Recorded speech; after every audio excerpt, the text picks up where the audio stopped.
Hello everyone and welcome to the channel. I'm Emmanuel, I'm an airline pilot, and in today's video let's talk about why so many landings in Flight Simulator are just going completely wrong. You either land long, you land hard, or you do, something else that would legally require you to do a go-around. This video is very much going to be focused on the part of the aircraft entering the flare until the actual touchdown occurs. Now, I am also going to give you some tips and tricks on how you can improve your landing technique and how you can practice traffic patterns in an airliner in order to practice as many landings as possible if you do not have an add-on like FSI panel to reposition you for landings. Now, let's go ahead and get this one going, as I'm sure that this is going to be an interesting one of you. We will fly two traffic patterns over here. On the first one, I'm going to explain all the problems and possible causes, and on the second, I'm going to show you how you can practice those traffic patterns. Alright, are you ready? Take off! Now, on this first one, we are going to be talking about the problems. Now, and this is going to be both problems with the flight simulator itself, as well as problems with the flight simmer operating the flight simulator. Now, it is a combination of the two. There is a software bug in Microsoft Flight Simulator, together with some problems in typical technique used by simmers to control their aircraft. So, let's go ahead and start by talking about the software bug. And the software bug is that the simulator just has a little bit too much of a flare. So what do I mean with that? Well, when you are doing your standard landing, the simulator has that awkward tendency that it simply makes you flare too long. In the real world, this is a bit of a problem with some aircraft. However, many aircraft are actually flaring very, very nicely in the real world, which basically means that all you gotta do is to reduce your thrust on landing, and that alone causes sufficient downwards movement that the airplane is going to touch down without any problems in, a matter of moments. In the simulator, that effect is basically missing. So, in the real world, since you have a positive pitch on the final, there is also a downwards movement of the thrust, which effectively is pushing you up. If you are pulling the thrust to idle, that downwards movement is eliminated, leading to the aircraft descending, and therefore you can nicely control the touchdown of your airplane just by the way that you reduce the thrust. Now, in Flight Simulator this effect is completely missing, and therefore I believe what happened is that Microsoft have just added a little bit of an additional ground effect in order to compensate for this. Maybe also just to make flight simmers more happy by pretending that they can land smoother. However, that leads to most landings being very long, aka the pilot just flaring either to the very end of the touchdown zone or even across the end of the touchdown zone. Now, this can happen in the real world as well, but when it does, you can usually tell that it is because the pilot has reduced the thrust too late, and therefore your engine thrust kept carrying you across the runway. Now, the second problem is the pilot shying away from the runway. This is a term that many flight instructors use to describe a tendency by flight students to reduce the rate of descent in the very last stages of the approach. Assuming that you are perfectly following the glide slope, be it the PAPI or the ILS, you are going to end up on a path that, provided that the glide slope and the PAPI are correctly placed in the simulator, which is a whole issue in itself, but provided that they are correctly placed, your PAPI is going to bring you perfectly into a position where you just need to reduce the thrust during the flare, and then you are nicely going to settle down onto the aiming point. As mentioned earlier, since that effect is missing, flight simulators have that tendency to make you land a little bit long all by itself. Now, the way that you can correct for this, I will explain on the second pattern over here, but for now just know that this effect exists. The problem with the pilot shying away from the runway is something that is, of course, introduced by the user and not by the simulator, but when combined with the issue that we have talked about earlier, you can quickly see how all of this can lead to a very long landing.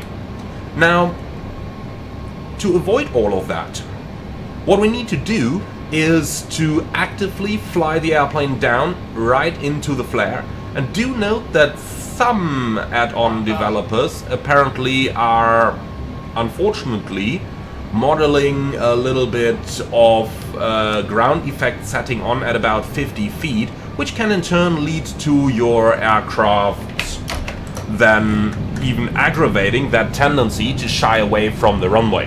Now, correct technique then is to aim the aircraft right down at the runway and focus a lot on that picture that you see on the horizon.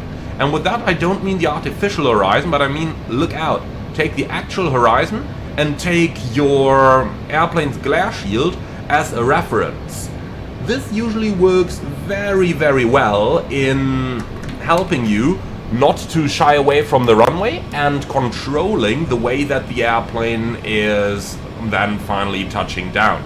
It does need a little bit of practice, there is absolutely no doubt about that, but once you master that correct technique, you will easily be able to control your airplane properly while on the final approach and not shy away from that runway. Now let's use this landing to demonstrate all of the effects that we have just talked about. The first one is that tendency to shy away, and I'm actually going to talk you through this. The second effect is that the effect of reducing thrust is not introducing a downwards moment, thereby helping or not helping you to settle the airplane down. Lastly, there is that tendency amongst flight simmers to want to do a perfectly smooth landing, and that kind of leads to flight simmers adopting techniques used in general aviation, namely just holding the airplane off the runway as long as possible. Now that is something that you can do in a Cessna 172, but absolutely not in a jet airliner, because there is so much energy in that jet airliner that you are just going to flare across the entire runway. And, well, we do absolutely not want to do that. So, let me demonstrate to you all the problems. We are coming in on a stabilized approach over here. We're on speed, we're on a nice rate of descent, and overall everything looks to be going nice. You will notice that approaching the runway there is that little tendency to just start a bit of a pre-flare. Don't do that. Maintain your rate of descent. Look at the vertical speed indicator. Then, as we're entering the flare, 40, 30, 20, 10. You can see if you're holding the airplane off, it will just float and float and float and float. Now, yes, this may be a perfectly smooth touchdown, but that is absolutely not the correct operating technique. Try that on a short 2,000 meter runway and you are hopelessly lost. Alright, let's go into traffic pattern work now to practice how you can fix this. As we're passing VREF, we can start to rotate. And here we go. Positive climb, gear up. Now, we are going to fly the touch and go with about 90% N1. If it is a bit more or a bit less, that is not a problem at all. We are generally flying traffic patterns at an altitude of 1,500 feet in a jet. So, reaching 1,000, we can lower the nose to about 7.5 degrees. We can reduce our thrust to climb thrust, and then retract the flaps into 5. We are going to keep the flaps in the 5 position, and once we're leveling off, just pull your thrust back to approximately 60% N1 that works very well in both the 737 as well as the A320. So we're now level, so let's start. If you're flying from the left seat, a left-hand pattern. If you're flying from the right seat, a right-hand pattern. We normally fly the pattern in flaps 5, or if you're an Airbus operator, then you are normally flying it in config 1 in order to just keep the airplane nice and slow. Remember, you are flying visually over here, so you want to keep all of that nice and slow under control, be able to see and avoid any targets. After all, the visibility from an airliner cockpit isn't that great anyway. Now, let's talk about how we are going to fly that pattern. We do not need a minimum or something, we will just do everything visually. We enter the downwind in flaps 5 at the flap 5 speed and 1,500 feet above the ground. For every 100 feet above the ground, we are going to fly 3 seconds of a downwind past the runway threshold. So, in 1,500 feet, that gives us 45 seconds of downwind timing. Now, you can prepare your FMS for all of that. I would recommend that you at least get your maneuvering speeds on here, but you don't really have to. But I would recommend to do it. I do have separate dedicated videos where I'm going to talk about the full implementation of flying touch and goes. Now, aim to be about 2.5 miles off your runway in the downwind, as that is going to give you a very nice little base lag, which you can use to adjust your altitude to go onto a perfect final. Now we're entering the downwind in flaps 5, and once we're abeam the landing runway threshold, which we can just determine by looking outside the window, or you can draw yourself a line on the fixed page over here. Once we're in that position, we are going to start the timer, 45 seconds.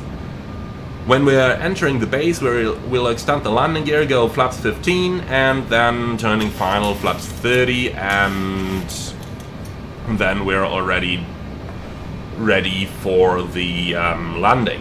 Now, for our landing, there are a couple of lessons.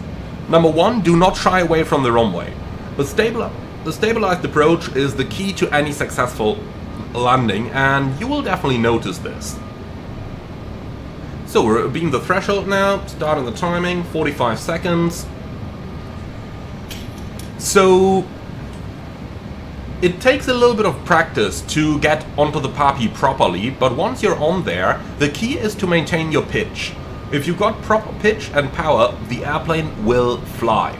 Just take a couple of moments to get used to the way that the airplane flies and to get used to the expected pitch and power values. For a 737 flaps 30, you're looking at about 1 degree pitch and around 55 to 60% N1. Okay, we're approaching 45 seconds. We are on altitude, we are pretty much on speed. Here's 45. Let's start our turn. 25 degrees angle of bank, and then we go gear down, flaps 15.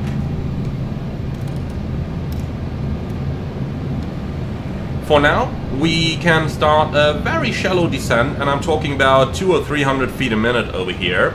And we will fly this right into the base lag. As soon as we are on base, we are going to aim to see the PAPIs to establish whether we are high or low. We're on a nice base over here. Let's go flaps 30. Set VREV plus 5 as a speed target. Like that. Alright. So, here we are. And there's our runway. The PAPI is showing 1 white, 3 reds. So we got to make this a little bit more shallow. And then around 0.7 miles, if you're on approach speed from the runway center line, that's why it's nice to have this stuff in the FMS, we are going to start our final turn. Have a good look outside. Once the PAPIs are coming in view, currently we got 1 white, 3 reds. Now we're on 2 and 2. We will start our descent and establish a normal rate of descent here, which for most typical approach speeds of airliners is around 750 to 800 feet a minute.